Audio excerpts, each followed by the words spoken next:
Alabama football's defense has a huge challenge in front of them this Saturday. They have got to step it up. Who are the keys to Alabama shutting down Diego Pavia and Vanderbilt? Stick around. Let's talk about it. This is Way Offsides. 3, 2, let's go.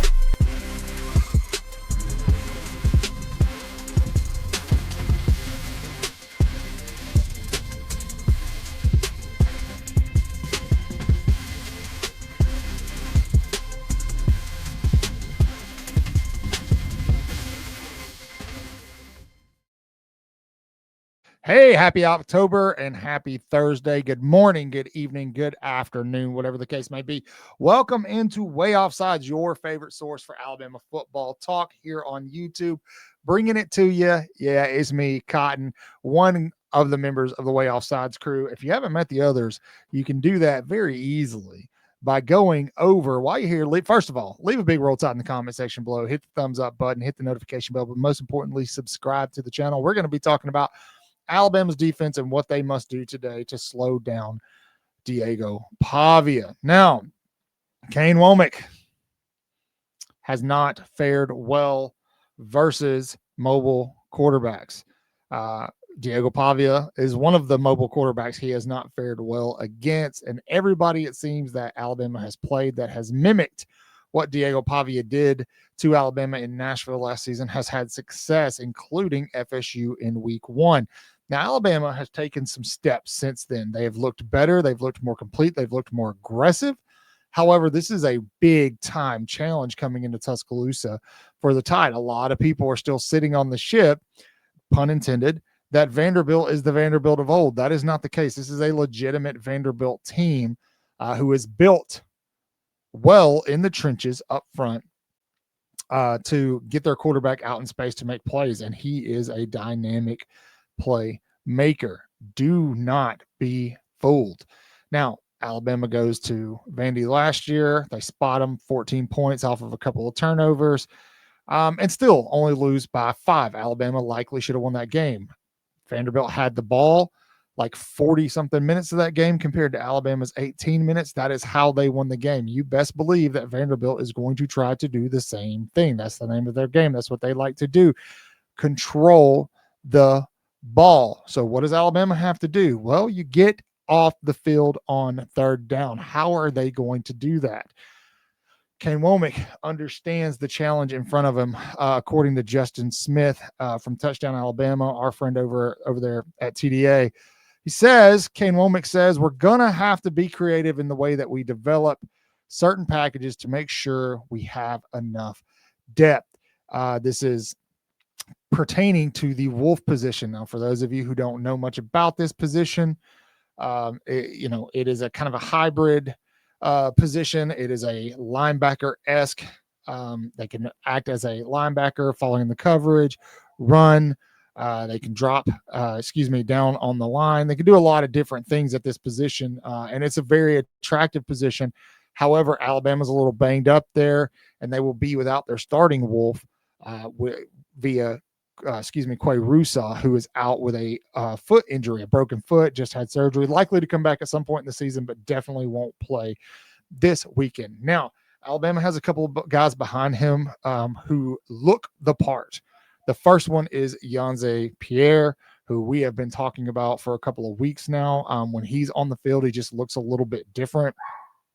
And then behind him, you've got the true freshman, Justin Hill. Both of these guys, I think, have looked good in their playing time. Obviously, there's things between each of them that could be better, that they're going to learn the more snaps they get.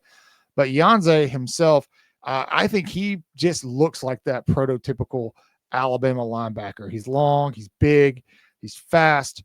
So I think he's going to be huge in this game. He is going to be huge in this game in two different ways. The first is going to be helping to set the edge to keep contain on Diego Pavia. That is a huge problem Alabama had last year. Pavia, I think he threw for 250 yards against Alabama's defense. He only ran for like 50. Well, a lot of that was because he was able to get outside. He's slippery. Alabama was not able to contain him. He was able to do a lot of what like Johnny Manziel used to do, scramble around And once he scrambled around, he bought enough time for somebody to come open, and he was able to find them down the field. This Vandy offense is better than last year's and will likely try to do the same thing.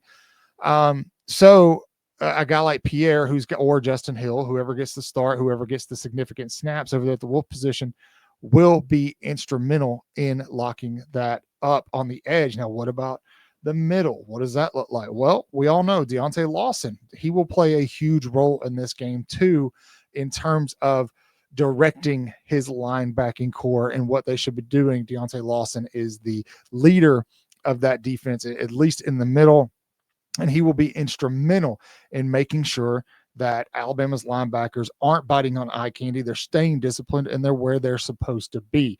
Those two guys, I think, will be absolutely invaluable in this game, and they have to be on it for Alabama. Now, that doesn't mean that everybody else can just kind of show up.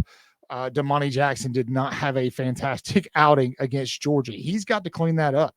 His angles that he's taking and helping and run support they weren't great. They absolutely weren't great. There were several of those big runs Georgia had. A couple of them were between the tackles. Some of them were bounced outside.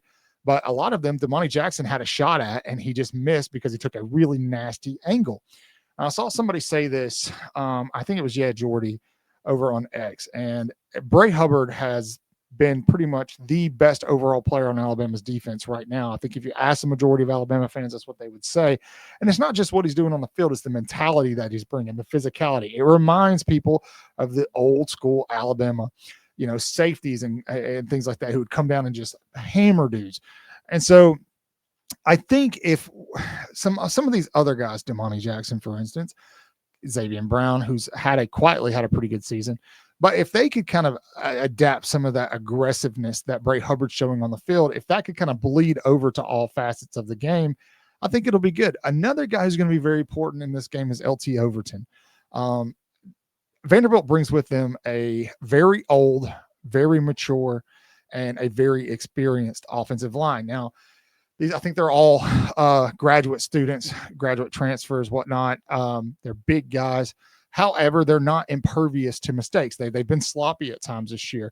So getting back there, making Diego Pavia uncomfortable, we need somebody who can do that consistently. LT Overton is one of those guys who could. Getting him uncomfortable, but again, maintaining that discipline. He's going to do it at some point in time. He's just too good. He's going to get out of the pocket. He's going to make a couple of plays. But if Alabama can limit those with those three guys, obviously the entire defense, but those three guys will be very, very important.